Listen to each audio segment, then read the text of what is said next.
Gaffer, thanks for taking time out to take a look back at your first season in charge at the club. Now the dust has settled, how do you feel about 53 points and a 17th place finish?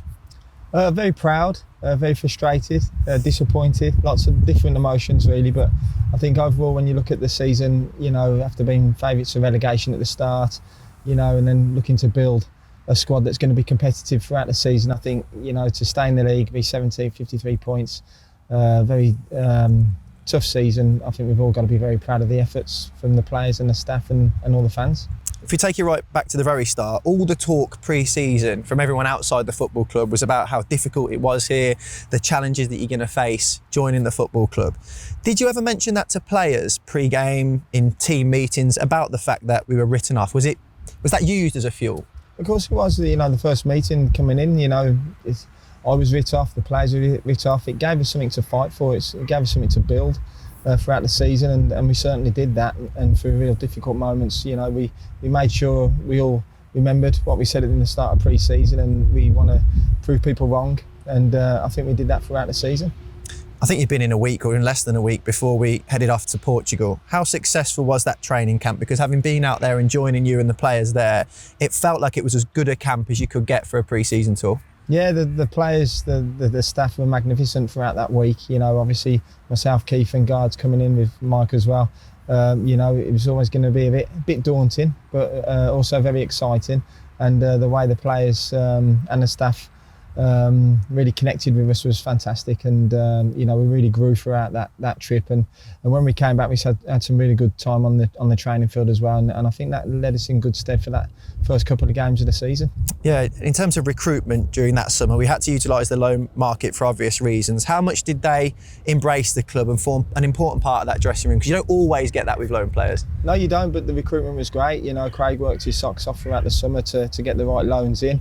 And the loans were part of the family. You'd never have been able to tell that we had loan players throughout the season. They were properly connected with this football club and fully committed. And I think you could see that from all their performances. Of course, the emergence of young players was a standout theme of the season. More minutes given to teenagers than any side in the division.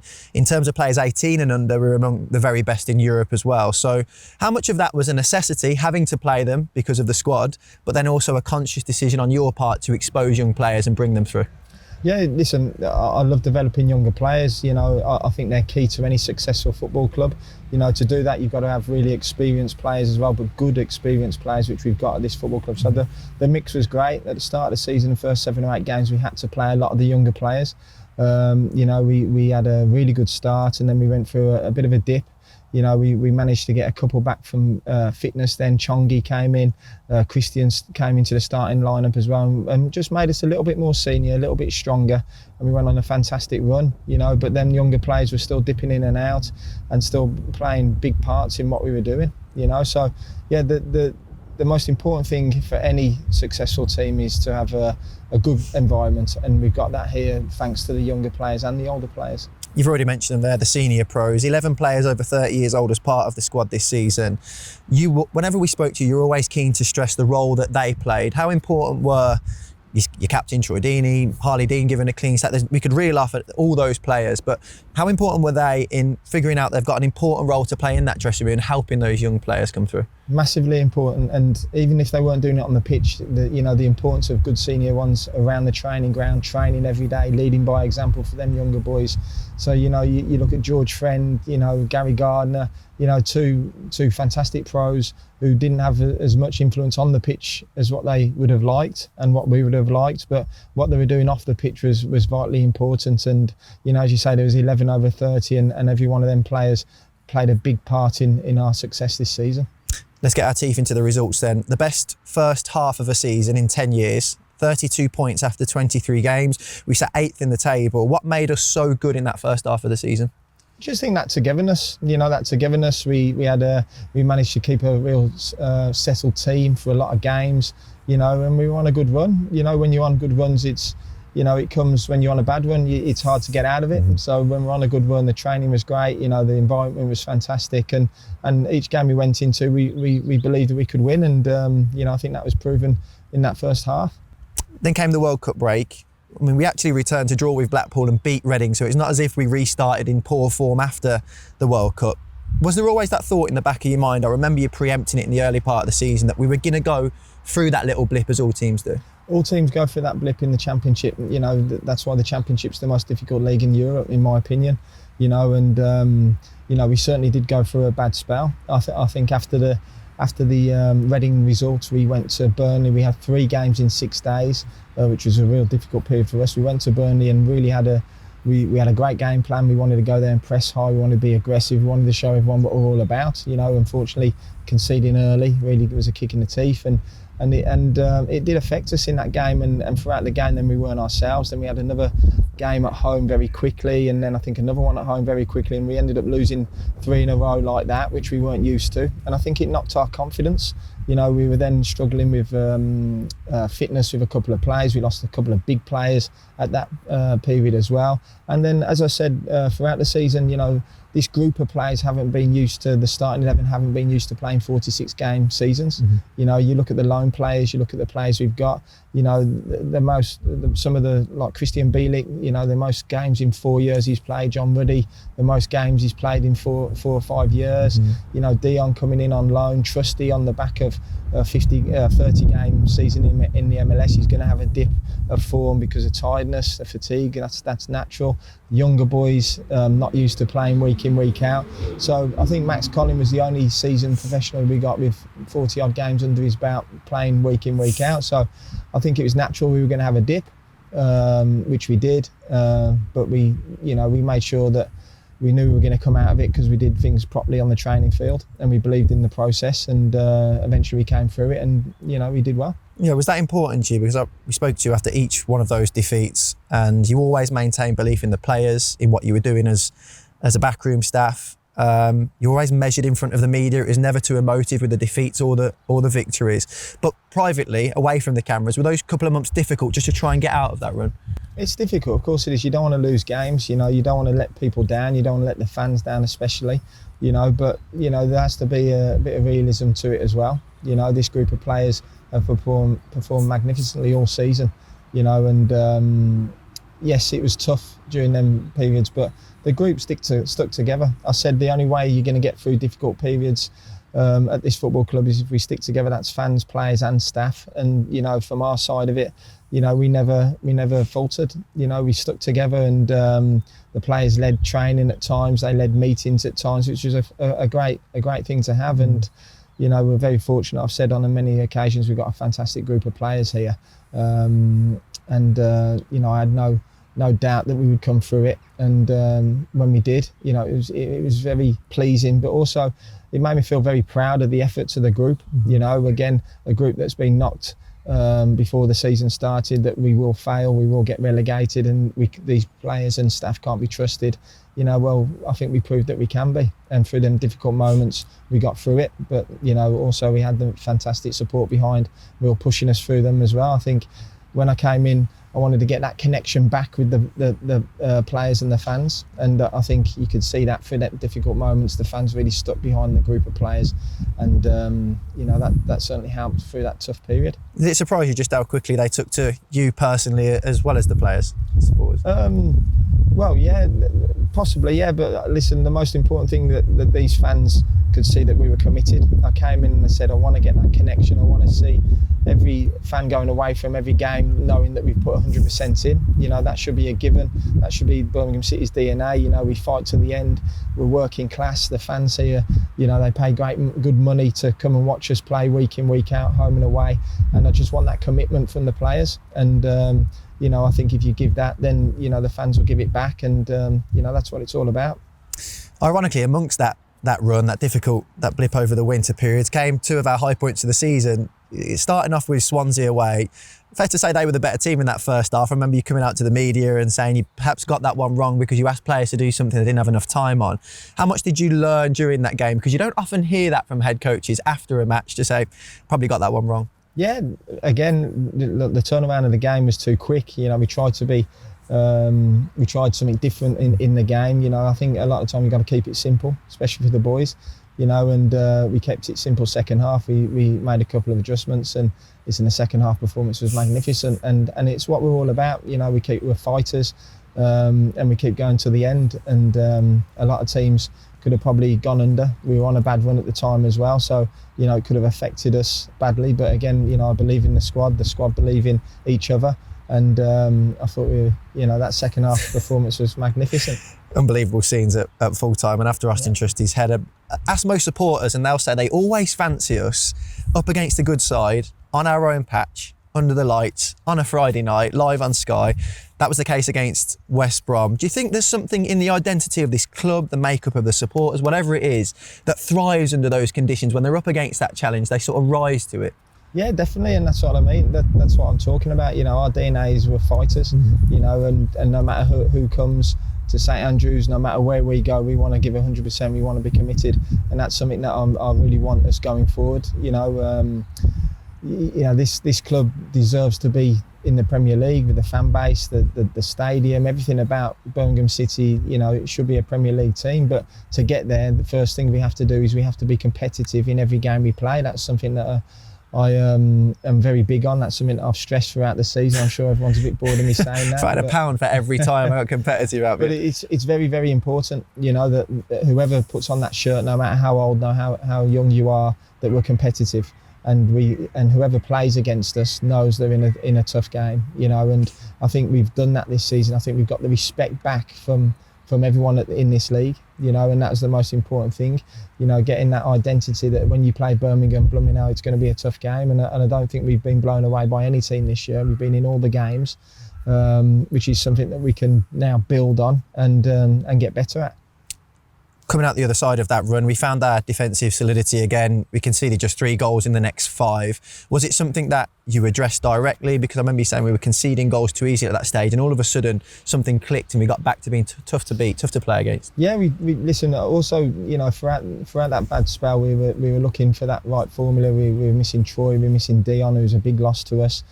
Christian missed a couple of games, Bakuna. So we were looking to get the right formation, the right system to get Chongi, to get Kedra firing. Juki was our only fit striker at the time as well. So we changed our shape as well at that point. Going to a 4-2-3-1, and I think that worked great. We did a lot of work on the training field to make sure it worked. Defensively, we did a lot of work as well. But we always looked good on the turnover, on the transition with that pace on the sides. Juki was a proper man mountain for them last 10-15 games. He really took the responsibility on his shoulders and said, I'm going to be the man, which is what I want. I want people to stand up and be counted, and I think he did that, and that allowed everyone else to thrive, and the performances that last 10-15 games were very good. I know you've mentioned him on countless occasions this year, but Matt Gardner's impact in how he prepares the team for set plays. A couple of stats: 17 goals scored from set pieces this season, 3rd best in the Championship. And down the other end, we've conceded just 9 from dead ball situations, which is exactly half as many as last year. So marked improvement in that department. What's he done to transform our fortunes there? Just the level of detail, really. The level of detail he brings to the group is fantastic. We have a lot of meetings on it. We always go through our set pieces on a Friday. We'll review the set pieces from the weekend. We'll go through more meetings with it. So sometimes it can be a little bit boring, and you can see the lads rolling their eyes and whatnot. But the proof's in the pudding. Over 50% of goals scored in the Championship are from set pieces and transitions. That's something that we wanted to come in and wanted to improve, and that's what we've done this season, which has been fantastic. So, we need to keep working on them going into next season. But, the level of detail he brings on the set pieces is fantastic, and the boys have really bought into it. Sticking with backroom staff, Keith Downing, vastly experienced coach up and down the football pyramid. He's seen it all. Great with young players as well. How big a plus, a big an addition has he been for you to lean on? And also that tactical switch we noticed for the last few months of the season, from the dugout, he come and joined us up by the press box and had a different vantage point. So what advantage did that give you in the last few months? Yeah, it gives us another view from up above, which certainly helps. Keith's got great experience. He's a fantastic footballing man. The lads love him. He's worked with the top young players in the country who are working for England. So the level of detail and the work that he does with all the young players at the football club is sensational, really. And we're very lucky to have him. From my well. So, you know, I think everyone involved in the coaching staff has played a major part in what we've done this year. You know, Mike coming in as well, being a Blues legend, you know, just his level of detail in the meetings on the opposition goalkeeper and maybe how we can score past him has you know, really opened my eyes up to what they look at as well. And you know, you can see the emergence of John Ruddy again. You know, his performances have been outstanding, and also Neil, you know, coming in.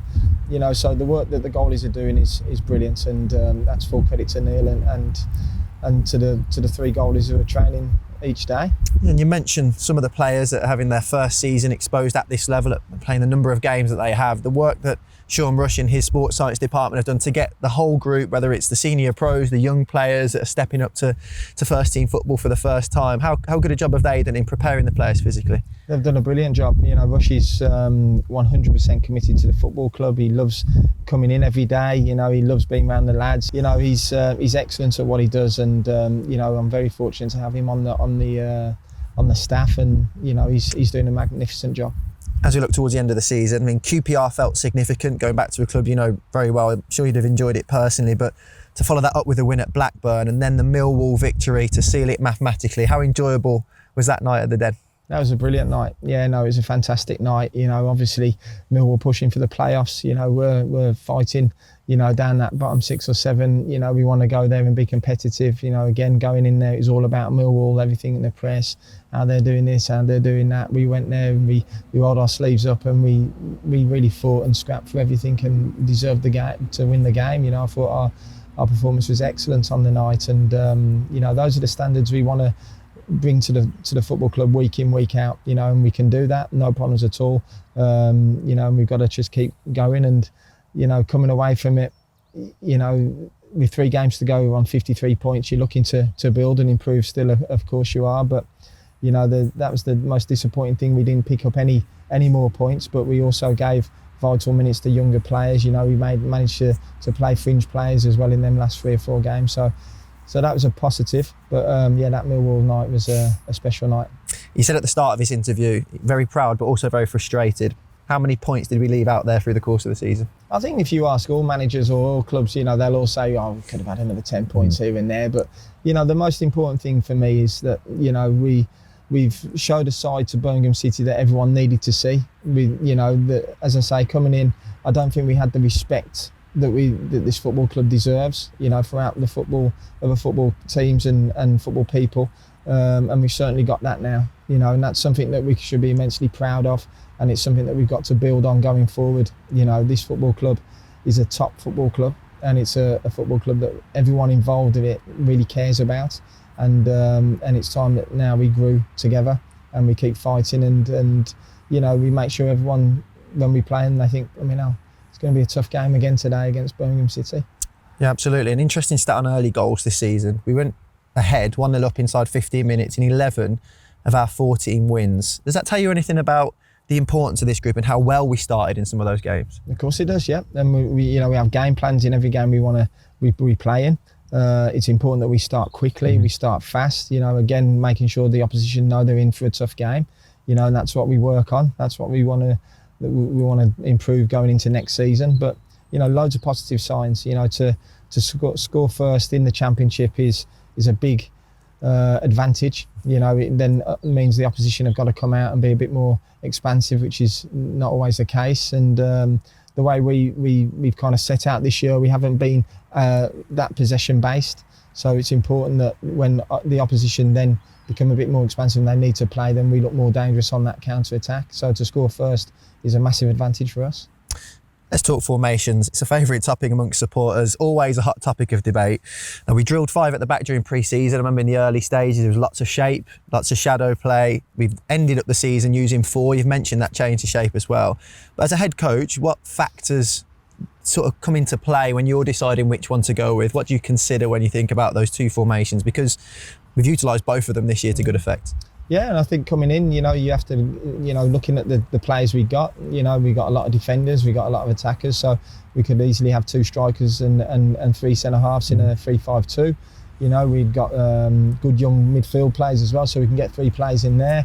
And, you know, I felt that was the most competitive formation to play with the players we got, which I think was proven right, you know. And then at the second half of the season, we got injuries, we got lack of form, we ended up with one striker. So then it was a little bit more difficult to play that formation. So it was more personnel really that made us change. The recruitment of Kedra coming in as well as a wide man, you know, we played him up top a couple of times. It didn't really look that good up there, and it wasn't natural to him. So to get him out wide was important as well. And you know, just with the injuries and the form at the time, kind of made it easy to change, and unfortunately it worked.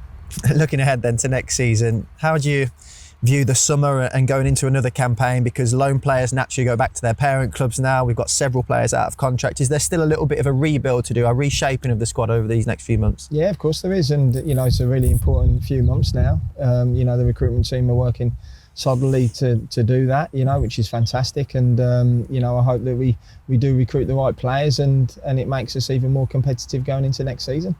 To finish off with some light-hearted quick-fire questions, I'm going to rack your brains. Gaffer, your favourite results this season, if you had to pick one? West Brom away. Yeah. Best goal of the season for? The first goal against Huddersfield.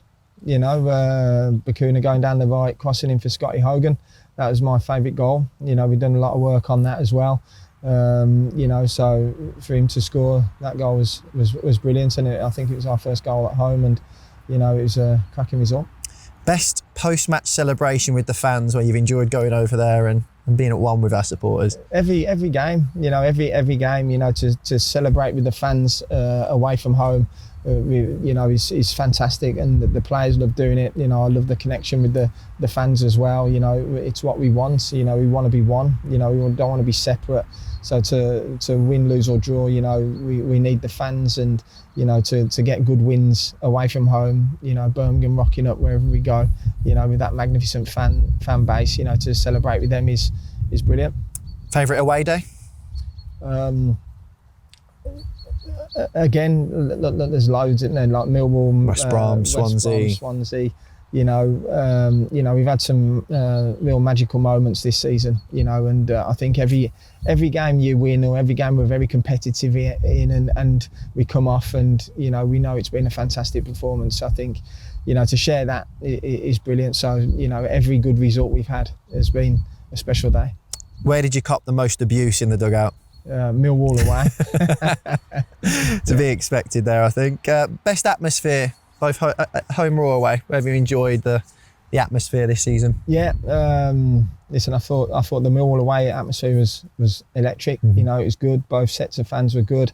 The home games against West Brom were excellent. The QPR at home, the atmosphere was excellent as well. You know, so yeah, probably them games.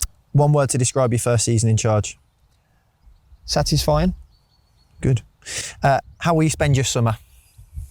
On the phone, probably. Yeah, absolutely. No, well, listen, I'll take the family away for a couple of weeks. They haven't seen me for 9 or 10 months, so you know, I'll get a couple of weeks with them and try and relax a little bit. But then, you know, we'll be straight back working hard to try and get this team right. The most important question, I'm sure it's on the lips of all the supporters. We know you want a suit and tie type of head coach. So can we expect a hoodie, a gilet, or both again next season? A bit of everything, I think. Whatever I can get into. Whatever you can fit into after the summer you're about to have. Gaffer, thanks ever so much for reflecting on what's been a great first season in charge. Have a fantastic break, and we look forward to doing it all again next year. Thank you, Dal.